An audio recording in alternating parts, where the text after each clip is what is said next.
Welcome to Once Upon a Real Life with Belle, and this is a podcast about real life, just as it is. Each episode is an honest conversation about the moments that challenge us and sometimes surprise us. No filters, no pretending. Quick thanks to the show sponsor, ActiveFlex. If you're looking for pain-relieving gel with long-lasting relief for painful muscles and joints, you can use my discount code, BELLE10 for 10% off.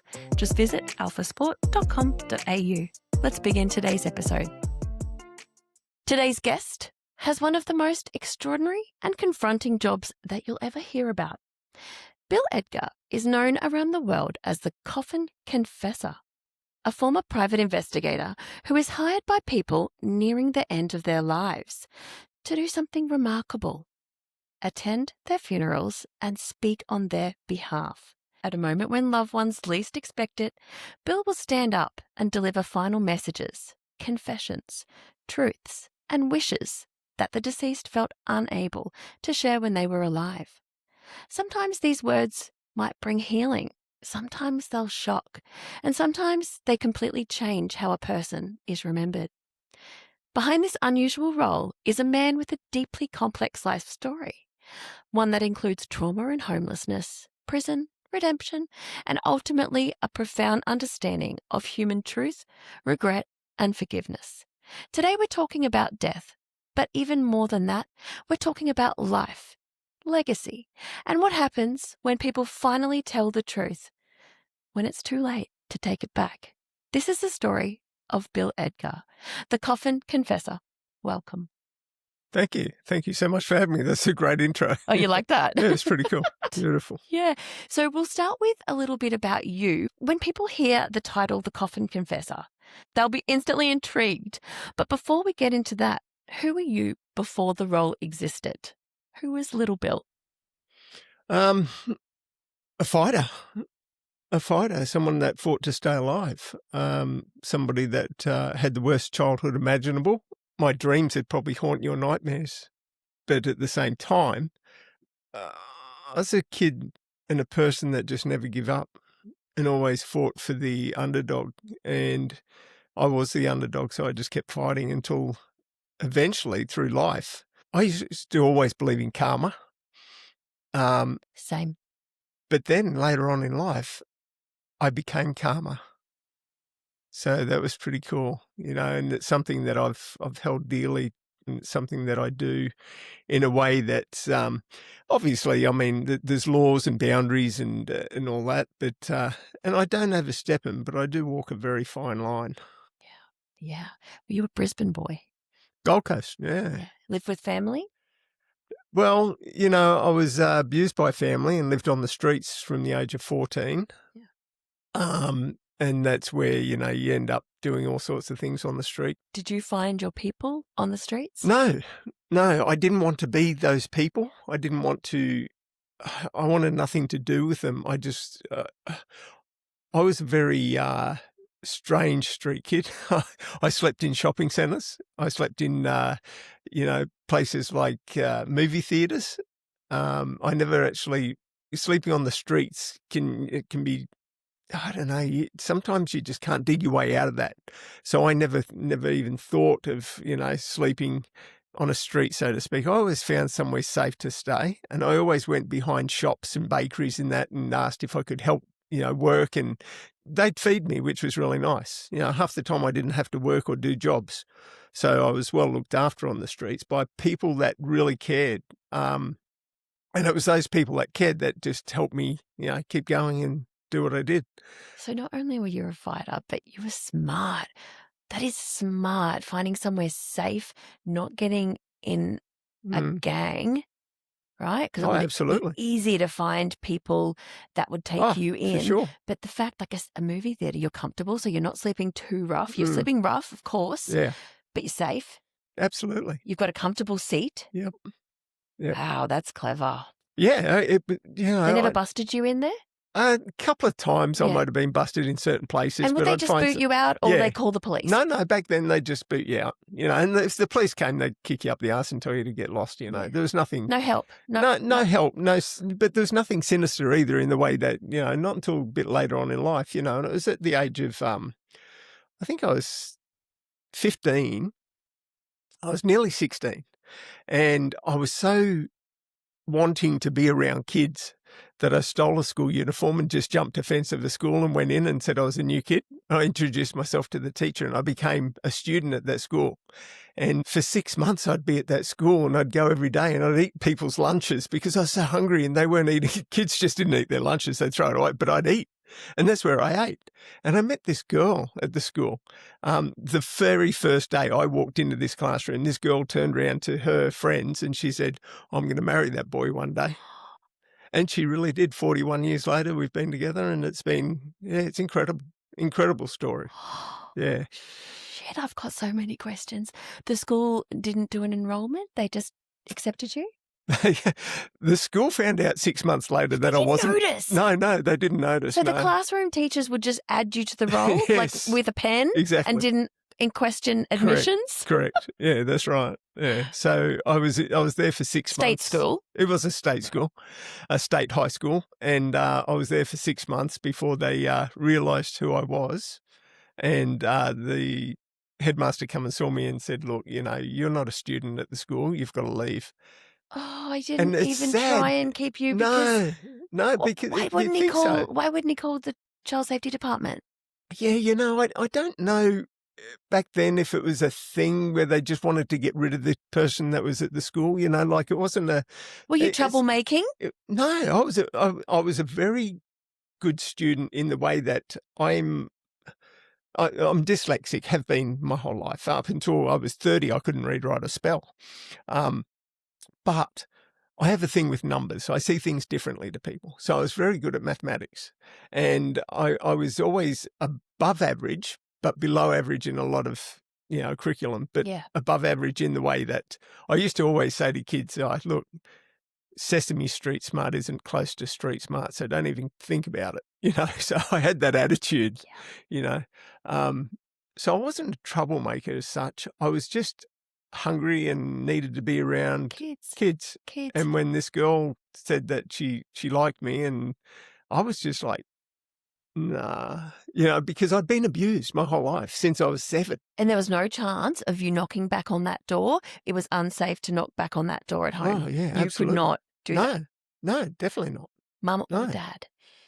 Well, Dad had passed quite a few years earlier. He'd left when I was 3, so I didn't really get to know him. And then he came back at 5 and then 8, and but I never really got to know him.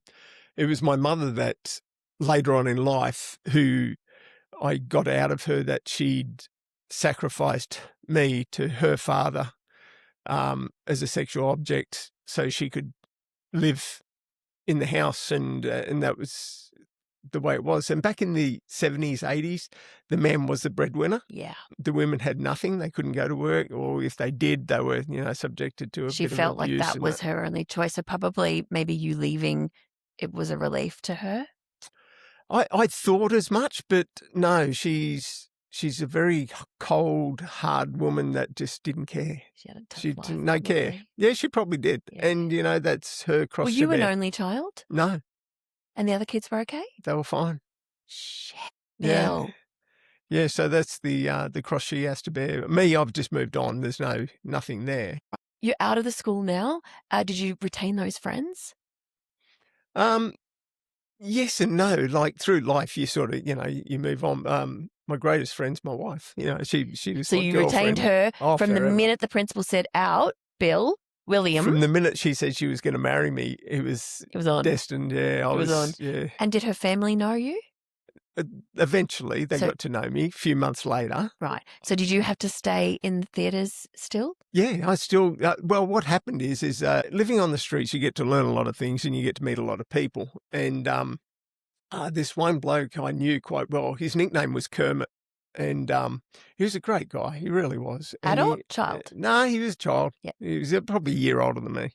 And he was selling an XB Ford Falcon Nice. for $250 back then, right? And I bought it, right? And the reason I bought it is because you could I'd- sleep in it. but I'd stolen some money previously, and I did what I did to live on, and Zero judgment yeah, from me. you Zero can go back judgment. and you can say, oh, what a terrible thing. Oh, But no. I had to live, and I did some terrible things in that regard. But I bought this car for $250.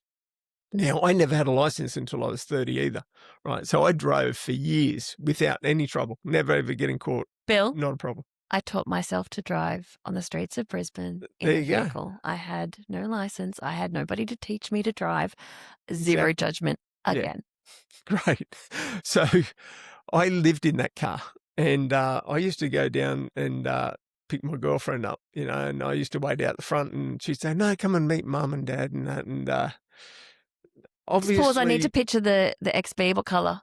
no, it was white. It was white. It was like an old taxi or an old Okay. police car, Got it. It was just white. But later on, I had XB coupes, which were just Mad Max style. Okay. So you picked her up. She said, "Come and meet Mum and Dad." come and meet Mum and Dad, yeah, and it was hard because she had a loving family, and it broke my heart. Yes, it would have. I was like, fuck, people actually live like this. It was really hard as a kid. And I remember just thinking, Mum's cooking all these cakes and biscuits, and Dad goes to work and then comes home and he's with the kids. And nobody's hurting you. No, and they're having a great time. And there's 5 kids, 2 adults, 1 bathroom. They're all happy and they're just living life, and there's not a problem.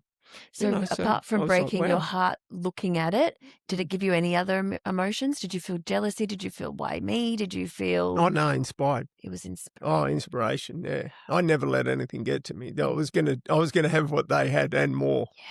Yeah. I made sure of that. And I know that feeling too, because when I met my husband, his family was so normal and so like what you just said about your wife. And it was so confronting. On our first date, he was telling me about a trip to Disneyland their family made. And I was like... Who does that? That's just what people do in the movies. Is that actually real? Like, beyond anything I ever experienced was his life growing up. It's crazy. And I think that's one of the things he liked about me and loved about me, was that I was so street smart and I was so different to him. And he was proud of that, And I know he's told me that as an adult. But yeah, it was really confronting for me. So I can imagine how it was for you to see what you didn't have. Oh, for sure. For sure. And to be honest with you, I'd seen what I didn't have prior to that because I won a scholarship to the Southport School. At what age? 12. So I was 12 years old, dyslexic, with the ability to play any sport that was given to me and to be the best of the best. And I won a 5-year fully funded scholarship to the Southport School, otherwise known as TSS, the Privileged Boys School. And I slept at that school without them knowing I was a boarder because I couldn't go home. No, you couldn't.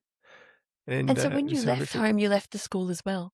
I left the school because I'd go home and I was being abused. At school, I was being sexually, physically abused. Then I'd go home and be abused, then go back to school. And it just got to a point where... Your brain could not compute. Your body was done. You needed out. It was either end everything, hurt somebody, or leave. Did you hurt people? Yeah, because hurt people hurt people. Yeah, I did. Yeah. I did. Yeah. But that's one thing, and probably you never got the question, why are you hurting people? Yeah. Well, you know what? I've got to say, I didn't hurt people as such as just go and hurt a random person, right? I'm in my 50s now, and every person that ever hurt me personally, as a child or an adult, I have found and I've confronted. Yeah. And I've hurt them. Yeah. You were the karma. Yeah. Absolutely. And I've either hurt them through, and it doesn't have to be, I don't have to touch them. I could just explain to their families what had happened and what their loving partner, father, uncle had done, So I destroyed them in ways that is just, unimaginable, but imaginable for me. And it's karma. Closure. Yeah, absolutely. Closure on the highest level, for sure. And that's what makes me be able to do what I do today. Okay, so let's go back to meeting the future in-laws. What did you do? You were now, 16? Yeah, I was about 16. Didn't go back to school at some point? No, I couldn't go back. No. Well, they wouldn't let me back anyway. That blows my mind. Yeah. Lara, my wife, she kept going to school. We love Lara. And then I'd pick her up and drop her off and pick her up and drop her off, or she'd wag a day here and there and we'd go down the beach and, and everybody'd say, you're the bad influence on her because she was going to be an Olympic swimmer. Wow. Yeah, she was like full on, like she was up there with Tracy Wickham and everyone. I love Tracy. She was, met Tracy. Yeah, well, she was there. Yeah. And she gave all that up to be with this street kid. Bill, was that your nickname or were you, did you have a nickname? I didn't really have a nickname. You know what? I've had a lot of names. I was born William Scott Edgar, right? So, from grade 1 to 3, I was William. My mum hated my name. She hated her husband. So she ended up naming me Scott, which is my middle name, and her maiden name Robinson. Yeah. So I became Scott Robinson for a while. Like on Neighbours. Then, and then when I became even the girl I'd met didn't know who I was. Yeah. And then when I finally went to get birth certificates and papers and all that was just horrific. It was just terrible. And then finally I got it out of my mother that she changed my name without depot, just changed it. Yeah. No one knew. Yeah. Except the family who kept secrets. And then I found my real name and changed it back when I was 16, 17.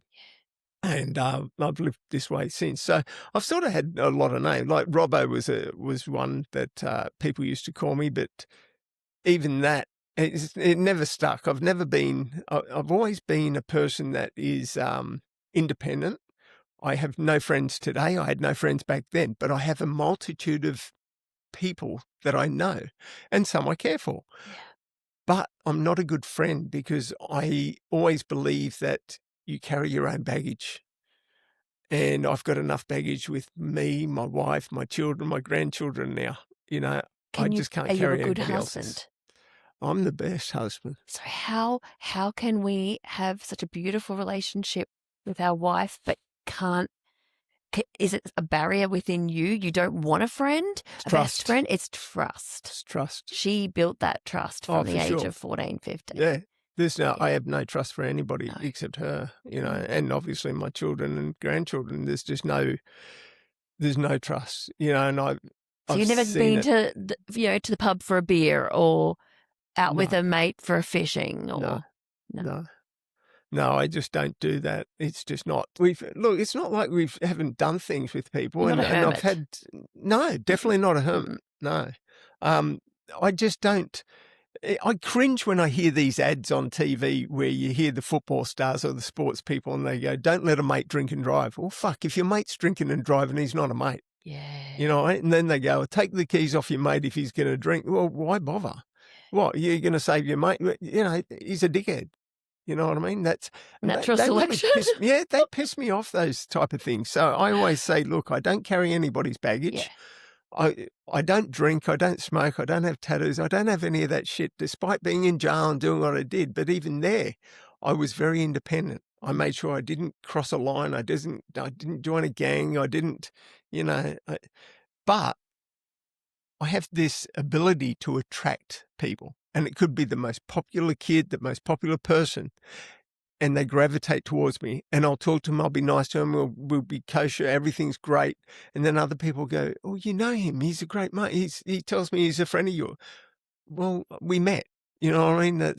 I don't. They haven't broke their way in. No, they don't. No. So did you get a job at 16? I had a lot of jobs. You've got a non-licensed, you've got a vehicle. Yeah. Did you get a job? I got a lot of jobs, brickies labourer, labouring, roofing, you name it, I did. Low income then, huge income now. Yeah, now, yeah. Yeah, absolutely. They make bank. I did a lot of different jobs and I found it was so fucking annoying because I couldn't work for anybody. I don't know if it's the... Don't tell me what to do? No, I think it's more I'm a perfectionist. Right. I have this stupid ADHD and this bloody all this other shit that goes on where if I do something, it's got to be done right. Yeah. And I like to do a job and finish it. I don't like going on a fucking 10-minute break and then an hour lunch break and then coming back to work. Yeah. Fuck that. I just want to do the job and go. And so that didn't work for employers? It never really worked for anybody except me. So that's why I guess I started working for myself and just doing things. It wasn't until, and that was again later on in life, it wasn't, like I'd done so many jobs and then I was in and out of jail and then, it was. Were you married at this point? We weren't married. So I went into jail. I was the first 17-year-old to walk into Bogger Road Jail in 1987. In 1985, I met Lara. And what was the charge? It was demanding property with menaces. Wasn't a big charge, but what had happened is I got caught with two other blokes. And those two other blokes. No, I just demanded some property off a bloke, Did he owe it? Cigarettes. Did he owe it? No, didn't owe it. I was just being a smart ass. So you said, give me your smokes, Give me and your they put you in smokes, you prick. jail. Well, there's a bit more to it, right? So I go to this guy, he gives you cigarettes, you dickhead, and I just took them off him and I started smoking a cigarette. Yeah. Now, I didn't even smoke. I was just being a dickhead. I seriously was. Anyway, the two blokes I was with, two young blokes, unbeknownst to me, street kids. And this is why I never hang around people. This is where the trust got cut. Go. Yeah. Bill, what happened? They were wanted for armed robbery. And when we all got arrested, they said, you three are wanted for armed robbery. You were just. And I was like, no, I wasn't even there. And they go, no, you three are armed robbery. And you're looking at 8 to 12 years. And I went, no way. Armed with guns? Yeah. Yeah, they were full on. And they were younger than me. Anyway, I accidentally got a lawyer because the lawyer came into the watch house and to see clients. And I just happened to say to this guy, I said, hey, excuse me, I need help. I seriously need help. And he said, I can't help you. I said, look, these two are in for armed robbery. I just, fuck, help. Yeah. It's a cigarette. And did he? He read the charge, and he goes, demanding property demanding property with menaces, one cigarette. And he goes, oh, you're telling the truth. I said, yes. And he looks at their rap sheet and it's armed robberies and violence and everything. And then he goes, he says, so you're collateral damage. I said, can you help me? And he said, yeah, sure. He says, I'll get you out today, police bail, which he did. And he whispered to me, he said, don't come back. He says, you do not want to go to court with those two. Miss the court session, hand yourself in a week later. I said, but I'll get in trouble. He said, yeah, you will. He said, but better than doing 8 to 12 fucking years, Bill. Yes. I said, okay, so what do I do? He says, just lay low, go somewhere else. When the court date comes, don't attend, and then hand yourself in a week later. I was a kid. I didn't attend. I didn't even hand myself in a week later. It's like 6 months later, they caught up with me and they go, hey, there's a warrant for your arrest. And I said, what for? And they said, you didn't go to court. That's an automatic 4 weeks in jail. Yeah. Automatic. So I went to jail for 4 weeks. And in that 4 weeks, I was on remand and I met some of the worst people in my life. And I fought in there and I got another 4 months. And then I went to court and they gave me 6 months for the stealing a cigarette. And then it just kept rolling on. And it was just. How long did it turn out to be in Bogger? 4 years. Off and on, though. It wasn't look, I've got to say, I did spend my 18th, 19th, 20th, 21st birthdays in Bogger Road, but it wasn't 4 years straight. It was, say, 4 years, 4 months, 1 year, then 3 months the next year. And I was always on remand because I would never go back to court to find out what sentencing was. And it wasn't until the last time they actually got me and they said, look, you're going to be sentenced to 6 months. And we found out that you broke into a church and you're going to get sentenced to another 6 months for that. And I said, oh, yeah. Was that to sleep or said, to what was that for? No, I said, was that the Anglican church on the Gold Coast? I said, yeah. And they said, your fingerprints were there. I said, oh, yeah, I put my hand up. I broke into that church. And they go, well, why would you break into that church?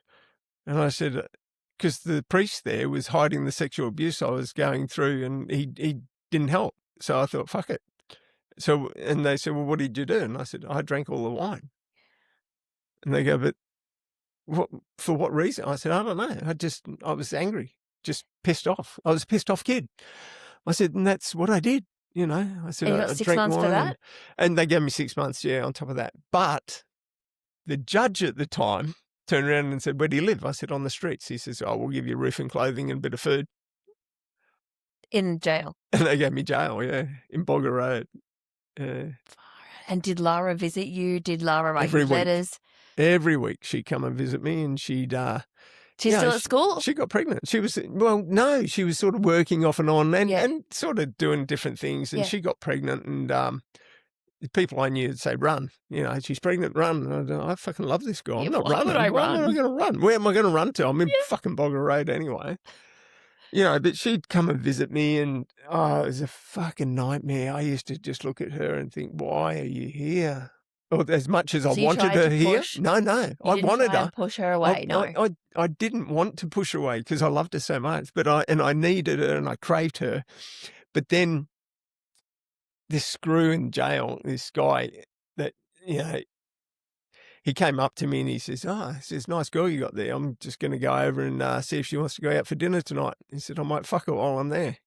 And I might take your kid out to SeaWorld or something, huh?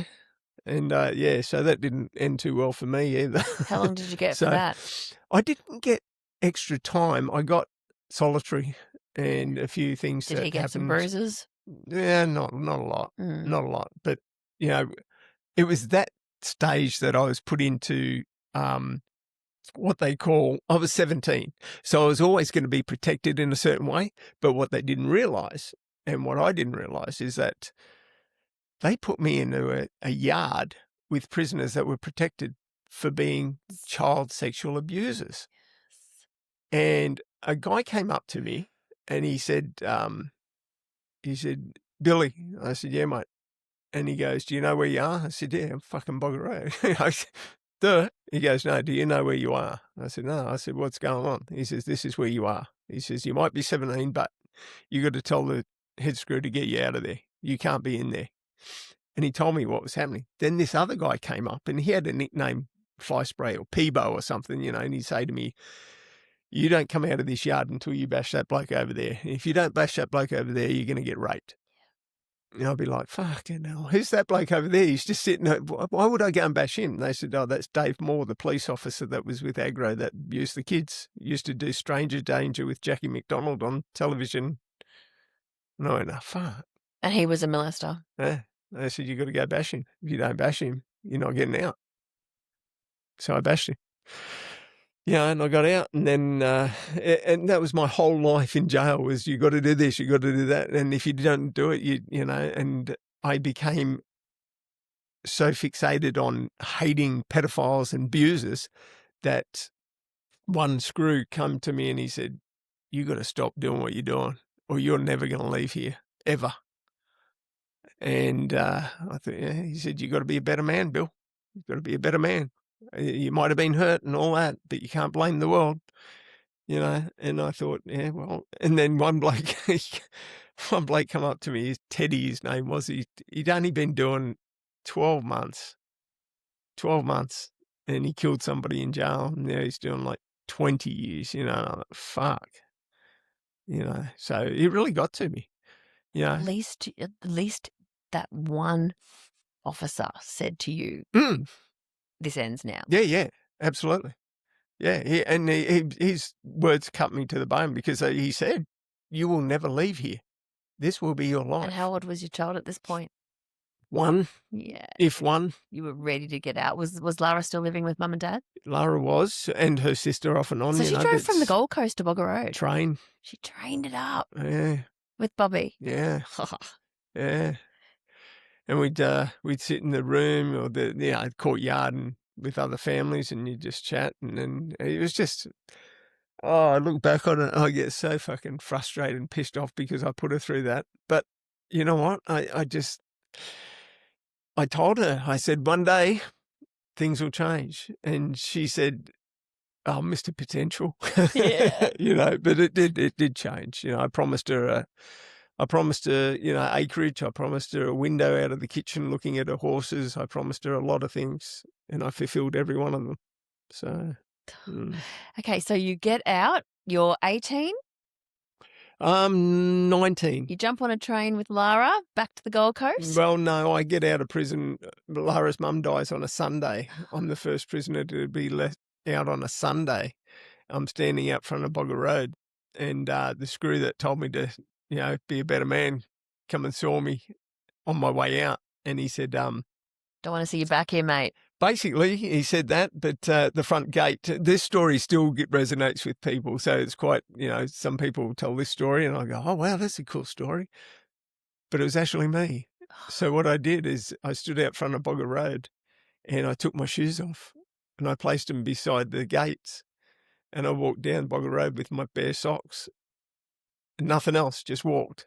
And the screw yells out, Billy, where the fuck are you going? Come back and get your shoes. He was Irish bloke, And I said, no, they brought me in here. They're not bringing me back.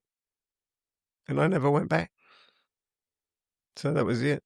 Yeah. So, and I've heard some prisoners or people over the years, they come out and they go, do you know some guy actually left his shoes there at the gate? I said, yeah, I know.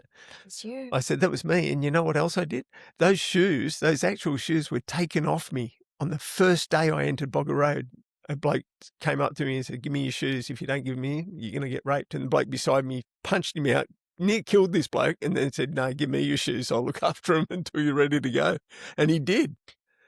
He gave them back to me. That is profound. Oh, yeah. That is profound. Oh, yeah. I am not leaving in the shoes that I wore. It's insane, isn't it?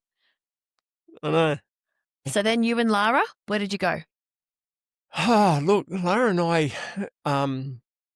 at this stage, I've come out of prison. Lara's actually staying with my sister, who I sort of was and wasn't getting on with. I didn't really know my siblings. I didn't want to know them. I just, no, she was the oldest. She's 1 year older. So I just didn't want anything to do with that side. So I grabbed Lara and I said, we got to go.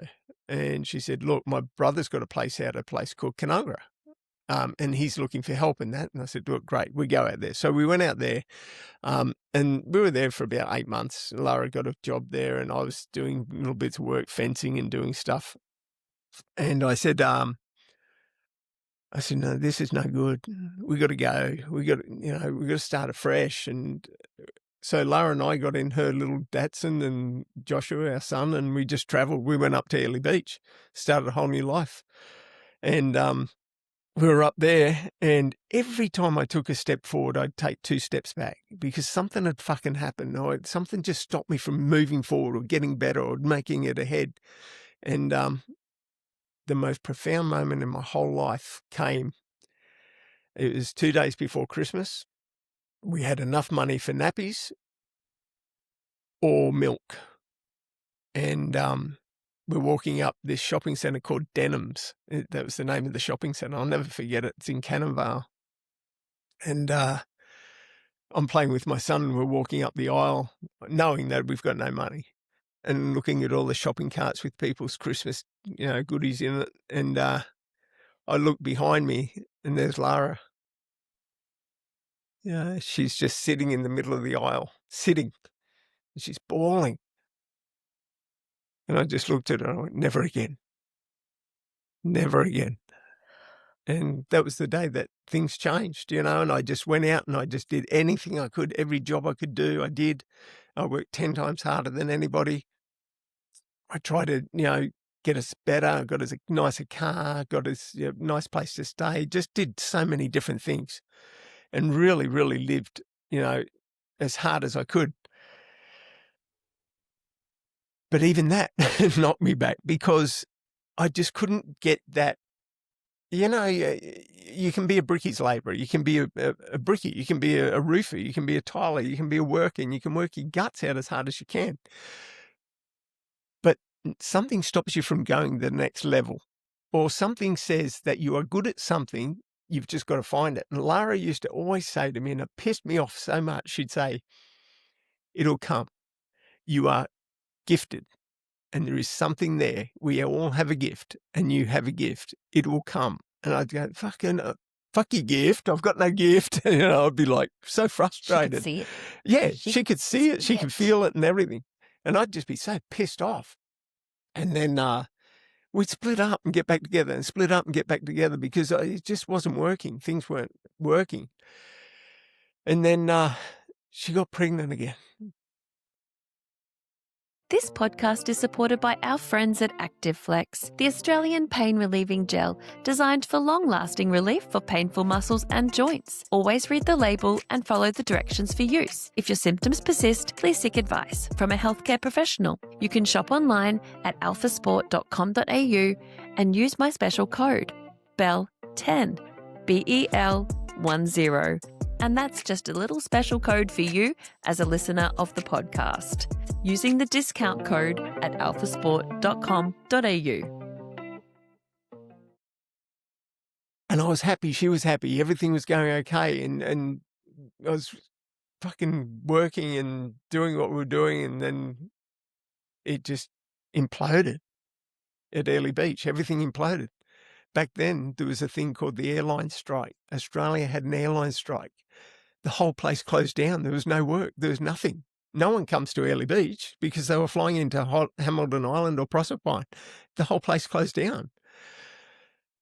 So, again, we struggled big time. And we went, we travelled, we did work, try to find work. And then we come back to the Gold Coast and Lara said, I'm going to leave. I'm going with my sister to Cairns. And I'm leaving you. I'm going there. Second baby's born now? Oh, yeah. Yeah. Second baby's a year old, just over a year old. And I'm like, you can't give me a chance. I'm going to do it. I'm going to, and I kept working. I was struggling and I was working and doing what I could. And then I come home from work. I was a removalist. I got a job on a removal. And that was a job I could do. I could really do that because I was good at Tetris. So I could fill a truck really well. Yeah, and I was perfectionist. Just everything's going to be packed perfectly. Yes, and everything had to come out of the house nicely. Anything damaged had to be told. I was one of those people. So I was really good at it. Like an A-type. And I thought, this is good career, good job. It's fucking hard work, but a good job. And I come home from work and the house was empty. Well, I knew it was coming. I just didn't know it was going to be that day, you know what I mean? But I knew it was coming, and it was a terrible feeling. And I left the house with a bag that was at the door, just a bag of clothes, and I went to a caravan park and stayed at a caravan park. And I was at this caravan park for about a month, and I was still working, and then a pub was opening on the Gold Coast, a new pub, and they were looking for doormen. And I hadn't done doorman type of work, but this guy said, you'd be really good at it. You're a good talker really and this and that. And I thought, yeah, okay. So, and they needed help. So I went down and I worked at this pub for one night. And this guy came to me and he goes, man, he says, how long you been doing that? I said, first night. And he goes, no, you're really good at this. He said, come back tomorrow night. So I stayed there for 3 months. And I'd be talking to Lara every now and then, and how is everything going? And, and Gold Coast Cairns. Yeah. Yeah. And I said, have you met somebody? And she goes, sort of. And it really cut me deep. But at the same time, I'd met somebody, but I hadn't done anything either. But I'd met somebody, you know what I mean, through the club. So it wasn't like we'd been going out screwing around because I loved my wife. I wasn't going to do that and she wasn't going to do it. But we'd sort of met people that we could just relate to and talk to. And, so I was working on this door and then I'd go removaling and then I'd go back to the caravan park and then out of the blue, the phone rings in the caravan, right? Because I got a phone in the caravan and we had no mobiles back then. And I answered the phone and my son, oh, fuck. My son's, I don't know, it's nearly 4 years old. And he says, Dad, come home. Poof. I just went, what? I said, where's your mum? Because obviously the first thing you think, he's rang me and he hasn't told mum. And she said, mum's here. And I said, hey, dear. Mum would have dialed the phone though. Yeah, exactly. Yeah, but you don't think of that thing. You just think, And I said to Lara, and I always called Lara mum. Yeah, and she called me dad, and it was just one of those things. So I say, hey, mum, how are you? Is everything okay? And she said, come home. So I did.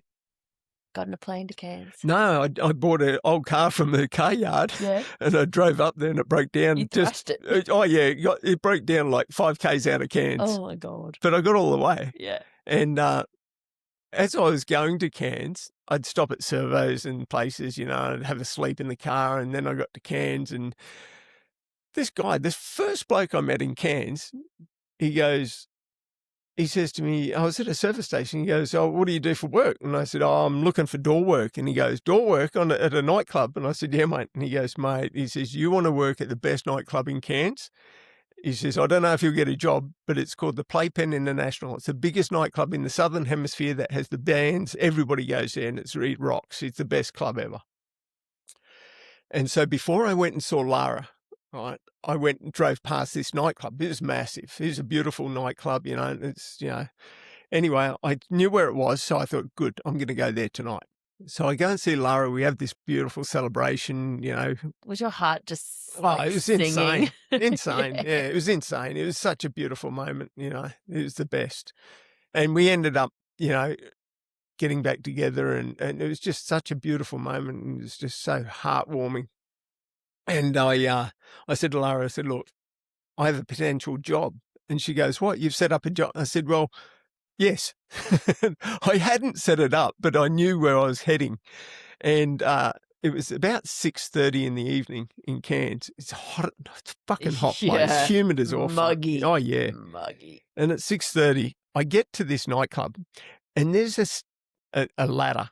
And the ladder goes fucking 12 meters up. And there's a guy up there changing light globes with a guy holding the ladder with a security shirt on.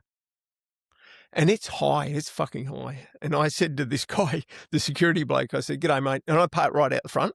And I jump out and I go, "G'day, mate, how are you?" And he goes, "Yeah, good, pal. What do you want?" And I said, I want a job." I said, "I'm security. I want to be the doorman." And he laughed. He said, "Fuck off."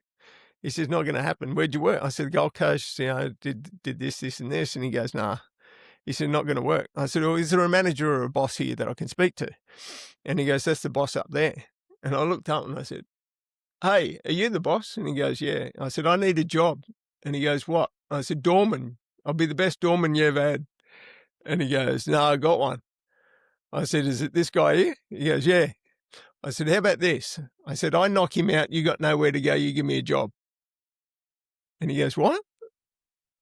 I said, "I knock him out. You got nowhere to go. You give me a job."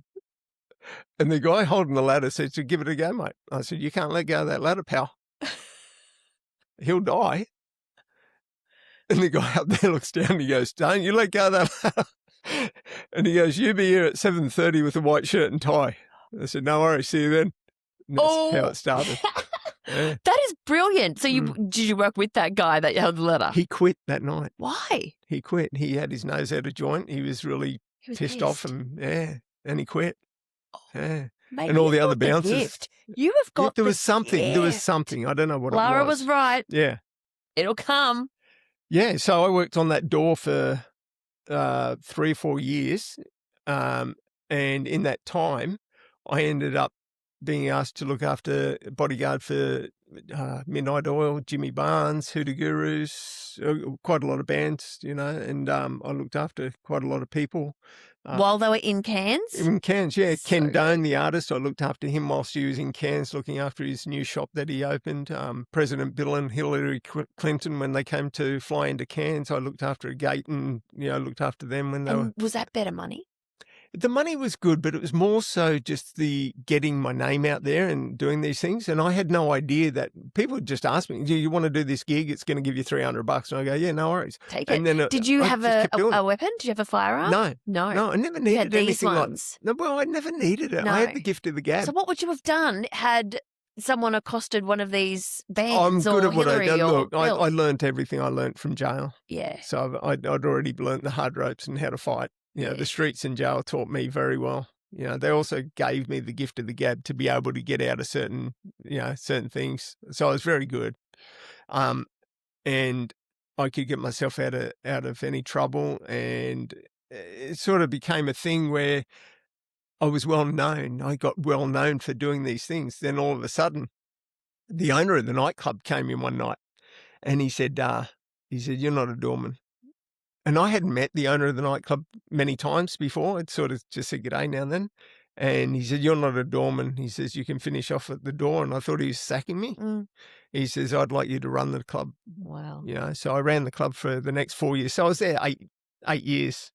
All from this chance encounter just a from this chance. guy at a servo. Yeah, who told me about a Playpen International nightclub. And so I ended up being there for about 8 years. And then, it was after that, Lara and I, we said, let's go back to the Gold Coast. The kids are getting older and we wanted the kids in good schools. We had to, the biggest thing that I craved was education, and I needed my children to have education. It was something I didn't have, and it was something that I instilled that and Lara was the same. We had to have good education for our children. They came first, no matter what. So we came back to the coast and we worked, and then I actually fell into debt collection, but not as in going punching someone out. I'm talking like in a nice office. Professional. Yeah, Yeah. doing professional debt collection. Yeah. And I was doing that. And then I realized that these people that I was collecting money off didn't actually owe the money because the debts were actually insured and underwritten by the banks. And when I brought that up to the boss, he sacked me, which was fine because what I did is I went to ASIC and the ATO and I said, look, these aren't kosher. This isn't right. And they said, well, it's a whole can of worms. We don't want to go down that road. And I said, yeah, but someone's got it. And they said, yeah, but we're not going to. So I said, well, I am. And they said, well, you've got no legal status or any standing, so it doesn't really matter what you do. So I said, okay. So I came home and I said to Lara, this is bullshit. And she goes, look, don't get on your high horse. Just go get another job and do this. And I said, no.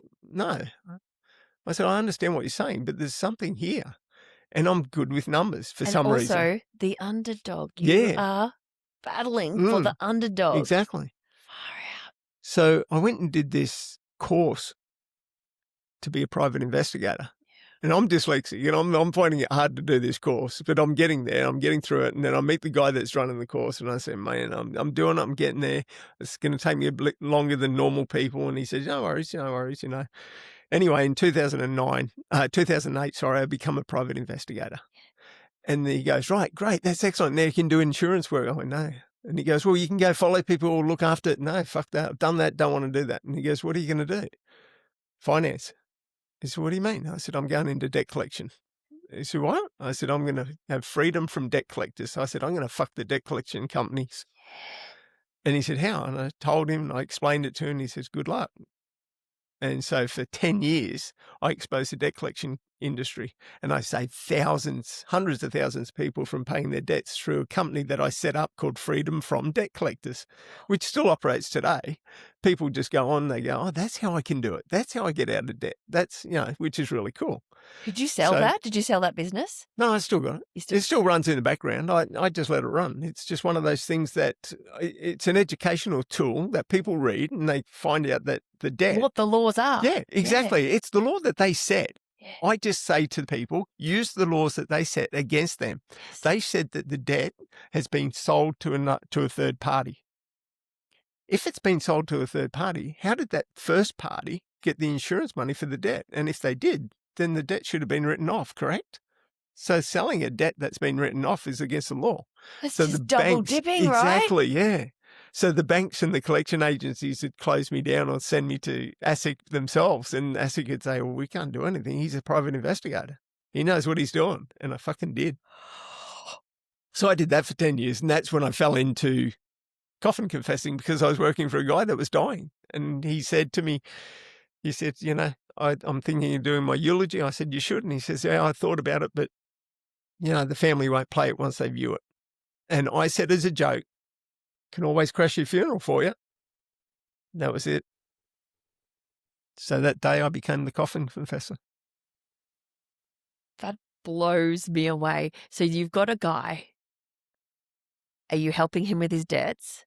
Yep. He's at the end of his life. Mm-hmm. He wanted to share something in a eulogy that he knew the family will just erase the minute he's gone. And you're like, I will go to the funeral, stand up, and I will announce this. Yeah, I said, I'll crash it for you. And he says, he just laughed. And then 2 weeks later, I get this text off him and he said, Bill, I'm going to take you up on the offer. I'm going to pay you 10 grand to do it. Shit. And tell me about it. How'd it go? Well, as an investigator, I had to have proof of what he was telling me. And he was telling me his best mate's trying to screw his wife while he's on his deathbed. And I'm like, no. Can I set up a camera? Yeah, sure. So I did. The fucking next day, I had all the proof I needed. Yep. So I said, okay, what do you want to do? And he says, when my best mate's got the crocodile tears reading the eulogy, I want you to stand up and say, excuse me, I'm Bill Edgar, sit down, shut up, or fuck off. You're no mate of mine. You've been trying to screw my mate while I'm on my deathbed. And that's sort of how it started. And then he said to me, you got shock in the room? What's going on around you? Oh, yeah, there's a lot of shock and a lot of awe, and there's, what's going on? The guy just fucked off. He just got up and left. He left. He was on stage and he just left. And then... Do you say the person that's passed away has employed you to do this? Yeah. I always say, like in that instance, it was... the man in the coffin's got something to say, and this is what it is. And I'll open an envelope and read aloud the letter that the man in the coffin wrote before he passed. And it's his words, not mine. Yeah. His words. I'm just the messenger. And then what we also did was he said, look, I've got a brother and a sister and their daughter. Now, if they attend the funeral, can you tell them to fuck off? I haven't seen them in 30 years. They're there for them, not me. They're vultures. So I turn around to the audience and I say, look, is Jack, Vicky and Craig in the audience? And they go, yeah, that's us. Yeah, you can get up and fuck off too. What? Well, it says here that he hasn't seen you in 30 years. He loaned you money. You haven't paid it back in all that time. And you're here for yourselves, not him. Fuck off. Oh, I'm into this. So, I am into this. Yeah, and that's literally the be all and end all. And I thought that was it. Yeah. I thought a one-off, that was great. I'm going, And it wasn't until I got back to my car that this young girl said to me, you got to go see my auntie. She needs you. She really needs you. She's on a deathbed. She needs you. She's in palliative care. And she was in the funeral that day? The young girl. Yeah. And I went and saw her auntie, and then it just snowballed. It was like... Word of mouth? Yeah. All of it? All of it. And then all of a sudden, I was sitting at a cafe, because I never became the Coffin Confessor until, say, the second or third, probably the third funeral. And it was there, I was sitting at a cafe, and I thought, surely this isn't a fucking job. Do people really need this? It's the best. Anyone I tell this week that you are coming has gone, what? Yeah. Like nobody has heard of it, and they're all just like, it's crazy. Is so good. Yeah. So good. I know, it's mad. And I'm sitting in a cafe thinking, what the fuck do I call myself? Who am I? What do I do? I love the coffin. And I sat there and I went, well, I'm standing in front of a person's coffin and I'm confessing their sins. So I could be the Coffin Confessor. And I thought, hey, that's a cool name, Coffin Confessor. So obviously trademarked it and got all the shit you need to get and did that. Then the next funeral I did, there was someone from the media there, just a friend of the person. And they said, are you happy to do an interview? And I said, yeah, why? And he goes, I'd like to do an interview for you. And it's not here in Australia. He said, but you will go to Channel 10 studios at Mount Cootha. He said, it'll be a live cross and it's called Good Morning Britain. It's a bit like Sunrise in Australia, but it's Good Morning Britain. And I went, Good Morning Britain. Okay, cool. No problem. And he goes, no, are you serious you could do this? I said, do what? He said, stand up and talk to people in front of... I said, it's a camera? He said, yeah. He said, but there could be millions of people on the other side. I said, I don't give a fuck. I said, I just crash funerals. Like I care. And he goes, okay, good attitude. So I went and did this interview. Yeah. Before the show had finished, before they said, thanks, Bill, for coming on from Australia, I had 14,000 emails. Everything crashed. Stop it. Everything crashed. People in England, in the UK. 14,000 people crashed it. Yep. Wanting you to come to the UK? Yep. Did you go? Engaging my services, asking me to come. No, I didn't go. I didn't know what to do. I didn't know what was going on. So at the start, I started having these feelings guys, you should have just hired a shit ton of guys. No, because it's too easy to steal from the dead. Yeah. You could take their money and not do it. Right. And that was the thing that really annoyed me is that people were saying, like, I'm talking big money thrown at me to, basically franchise it out. And I'd say, but are you going to protect the dead, like the people's money? How are you going to, you could take the money and not do it. And no one would know. And they go, yeah, but that doesn't matter. Yeah, it fucking matters to me. Yeah. And they go, well, do you want to franchise it? We'll give you this much million. No, I don't want your fucking money. I don't want to fucking do this. I'm not going down that road. And even today, I still won't go down that road. I am the only Coffin Confessor in the world, and I'll keep that until I die or until I find out a system where the person can pay a deposit or pay the money and it's actually there to be seen. I mean, I have a trust account, so I can be kosher and I can be open with that. But I can't. Can I trust other people to do it? Probably not. I didn't think of that, and probably not. No. Probably not. So that's where I've got to be very careful. How many have you done? Enough to anger the church, because especially the Catholic Church are telling me that I'm bordering on fucking, basically confessional abuse. I said, but these people aren't all fucking, No. who are you to tell me that I'm bordering confessional abuse? So I've done that. Look, it's got to the stage where I couldn't even say like what I do now in one sentence, because now it's a case that I crash funerals, wakes and will readings. I do face-to-face meetings. So I go to somebody's door, knock on it and say, hey, you're a cunt. Excuse language, but that's what my client just told me to tell you. All right. And this is why you are. Then there's the placing items in coffins.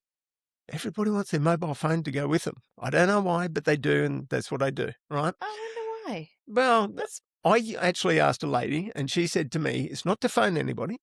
It's because if I do wake up, I've got photos, videos and a torch.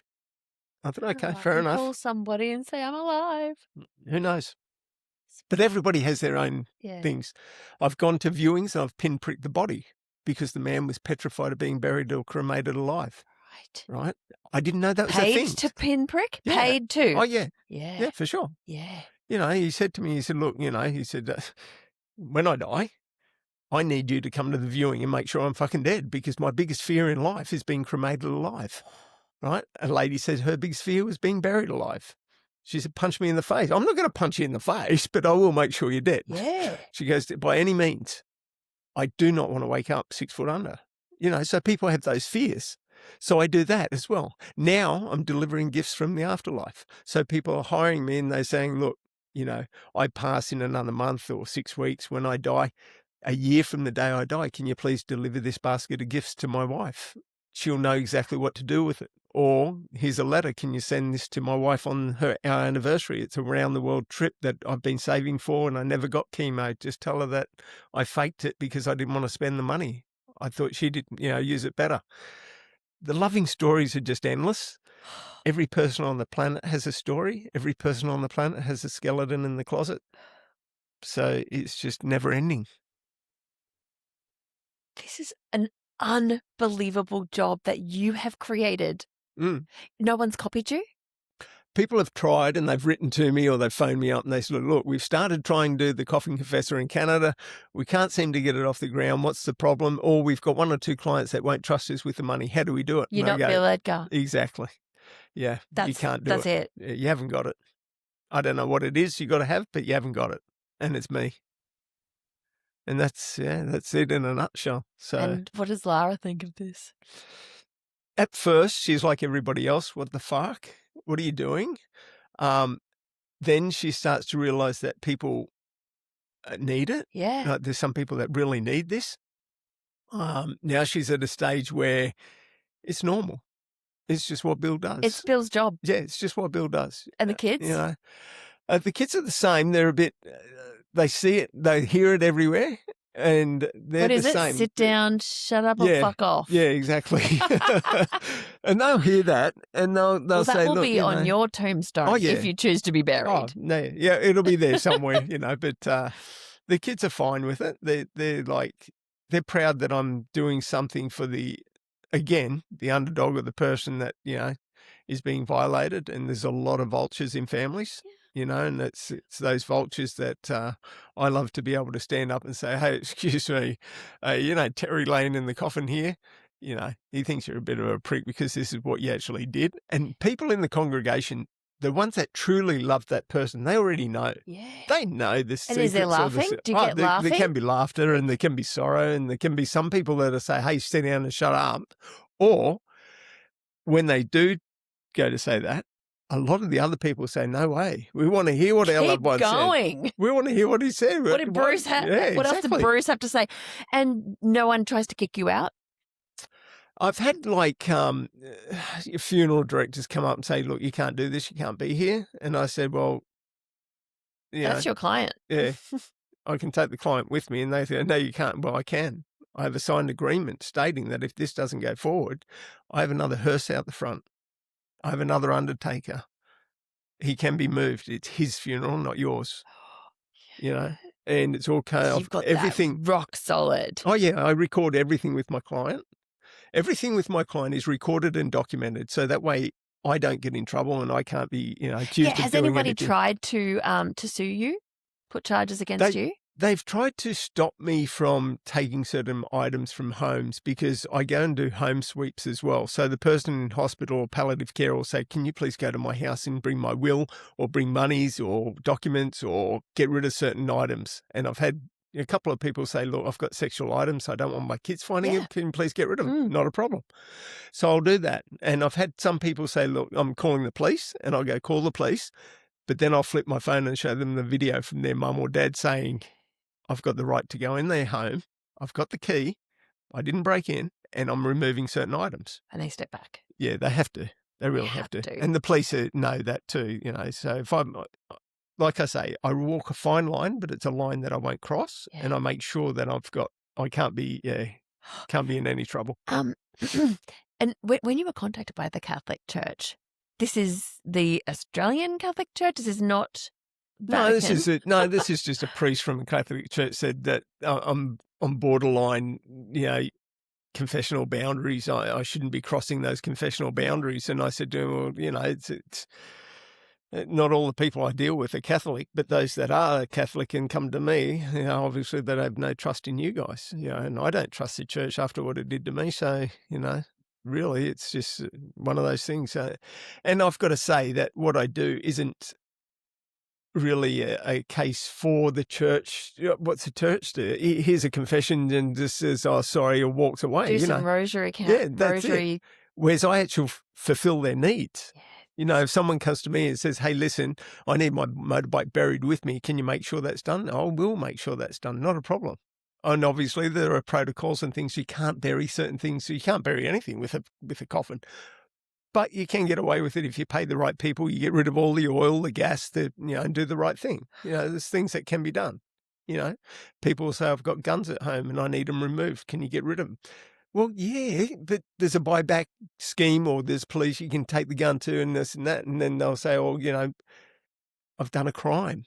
Okay, don't tell me that crime. You tell me that crime, I've got to report it. Yeah. Write it in a letter. I'll keep it. The day of your funeral, I'll learn what the crime is just like everybody else. Wow. So that's how I get out of not being, accused of doing something. What a job you created. Yeah, what it's a out life you've led. there. What an unfortunate situation for you at 17, right? But the path that it led you on by being mixed up with the collateral damage of those two dudes. Yeah. But look where it led you. Oh, for sure. Absolutely. All of those difficult moments led to the person that you are today. Exactly. And I've got a strong belief, and I've always said to my children and myself, and I live by it, I never, ever forget where I come from. Never forget where I come from, because I could lose it all in a second, and it's so quick. And, the biggest thing that I've learnt as the Coffin Confessor and listening to people's stories and everything, and the infidelity is a huge story that I get told a lot. And I think to myself, how many fucking people lose everything because of a blow and go? Far out. For 10 minutes or for an hour or for a week or 6 months. Like you just lose everything. Everything's gone. Everything's gone. Actually, you had a social media image on your Instagram with like a stick figure with an eggplant that was alluding to exactly that. Yeah, it was. Yeah. And my daughter found that yesterday. Oh, true. Yeah, and she's 12 and she laughed her head off. She was, what is this? Yeah. And it's about me, actually. I think I said something about that. Yeah. I said that's the one thing that I haven't allowed. Yeah. Yeah. And the very last question that I asked my guests, Bill, And this is a pretty good one for you, actually. Have you ever seen a ghost or a UFO? No, I'm not. I'm not religious, but I am spiritual. I'm spiritual in a way that I still have my own beliefs and feelings about certain things. And I've lived in places where obviously ghosts, who you'd think would be, especially like Bogger Bogger Road, Road. for instance, yeah. But I've got to say, look, when I was very young, when I was 14, 15, it was the only time in my life I had a friend, a true friend. And he died when we were 15. He went skiing with his family and he went off a cliff and never came back. And it was tragic for his family, absolutely tragic for his family. And for me, it was just, I'd lost Michael was his name. I lost Michael. And there isn't a day that goes by in my whole life that I don't say hello to Michael. Either good morning, good night, or how you doing? Or if I know somebody close to me that's died, I go, hey, Michael, this is Mark. Say good day to Mark for me. Or, I've always kept Michael close. I've kept him alive within me. I've had Michael's family, siblings, reach out to me now and then and say, oh, you still talk to me? I still talk to Michael. Even today, I talk to Michael, it's just something I've always done. Michael's not a ghost as such. He's a companion. He's like, when kids have an imaginary friend, or mine's not imaginary, it's Michael. He was real. Does he communicate back? No. Does he send signs? No. Does he play music for No. you? Does he give you smells or scents or memories or dreams? It gives me great feelings. It gives me, I think more so, I give him. I like to say, there'll be a time, I remember when the mobile phones came out, the Apple phone, and I remember that, and I'd be lying somewhere, I was on the couch or something, I'd look up at, the phone, like, hey, Michael, what do you think of these things? Just stupid stuff like that. But I always kept Michael in my conversations, or, You kept him alive. I did. His family would love it. Yeah, I've always kept Michael alive, and he's always sort of travelled with me. And since then, obviously, many people have passed, and those many people I've introduced to Michael, and it's just, I don't know, it's just something I've always done. Always held with him, So, you. He gave me a lot when he was very young. We were both like 12. I think we met when we were 9. I lived in community housing, government housing. He lived in the rich of the rich, and we used to meet in the middle because he couldn't come over to the border to our place. He'd get bashed, and I couldn't go over to his place because I was poor and just, so we meet in the middle, and we'd have a great time. We had the best childhood with him. Even being abused and that, he would take that all away just by being with him. It was just, it was cool. And when he died, I died. A part of me, big part of me died. But I kept Michael with me. So yeah, crazy, but yeah. So no ghosts, no nothing like that. But I do have a friend. Yeah. I love that. Mm. I haven't seen a ghost either, or a UFO, but I'm intrigued with the guests who have the stories of them. Yeah, look, it's intriguing. I had a run-in with with John, John Williams, or whatever his bloody name. What's his name? He talks to the deceased. He's a medium, and he speaks to the dead, and I said, look, you may speak to the dead, but I speak on behalf of the dead. And, if you speak to the dead, then ask them the real question. What's that? Well, the real question, where are they now? Where are they? Is there a heaven? Is there a hell? Is there a God? Is there anything? You never ask those questions. All you ask is, oh, yeah, they're sitting beside you. They loved you. They did this and did that. Big fucking deal. Anyone can say John that. Edwards. John Edwards. And yeah. then what happened? What did he say? Cut me off. How were you communicating with him? I was doing the interview with Sunrise, Weekend Sunrise. And he was on there. Yeah. And then you said the real questions is, where are they? Why aren't you getting answers like there was this? just nothing. Yeah. He didn't have the answer. No. The answer was, his answers were basically, it's all family related, and they weren't there to talk about anything else except. And I said, well, that's bullshit. If you're going to talk to somebody that's in the afterlife, wouldn't you ask them the important questions? I've got a psychic medium who came on this show and she is actually incredible. I'm going to ask her that. Mm. I'm going to ask her that question. They're all good at what they do. They're great. I could be a medium. I really could. Could you? Oh, absolutely. Could you? Yeah. Enough training, you can do anything. Yeah. Yeah, absolutely. But again, I don't take people's money for nothing. Yeah. You know, I don't do that. I like to make sure that what I do is, you know, factual. I investigate everybody's claims. It takes time. I make sure that, you know, what they're going to do and what they write and what I'm going to do at a funeral is kosher, because I don't want to stand up at the funeral and say, oh, I bet he slept with Todd and he didn't. Or, you know, so I've got to make sure. You got to check your facts. Fuck That's yeah. where your private investigator Exactly. That's right. comes in. This is a movie. Why don't you make a movie out of this? I've been approached. Yeah. And, you know, it's one of those things that you sell your soul. Yeah. You get offered a lot of money to do a movie, and you sell your soul, which means I could never be me again. And also, it would feel a bit cliche doing it because Yeah. everyone would expect it. Yeah, exactly. Yeah. But there is I have signed a deal with a company, Ted Gold and Cara over in America, who are looking at a drama series, which I'm pretty happy to be involved with, because the drama series is a bit different to just a one-off movie and that's it. And they understand too that it's a series that can go on forever because everyone's got a story. Exactly. Yeah. So I did sign a deal with them recently, just saying, allowing them to, you know, put something together, and then we all get together and we'll have a read and go through it. And I've done that before in Australia, but for some reason, the people in Australia think that the storyline of the PI is better than the Coffin Confessor, and it's not. It's definitely not. It's the Coffin Confessor all the way for me and every single person that I've brought you up to. Yeah. I know my story may be intriguing and that, but it's a story and that's it. It ends with me. Where the Coffin Confessor is, it keeps going. It's a trilogy. It just doesn't stop. Do you have anything, is the word posthumously? Posthumously. Do you have anything posthumously organised?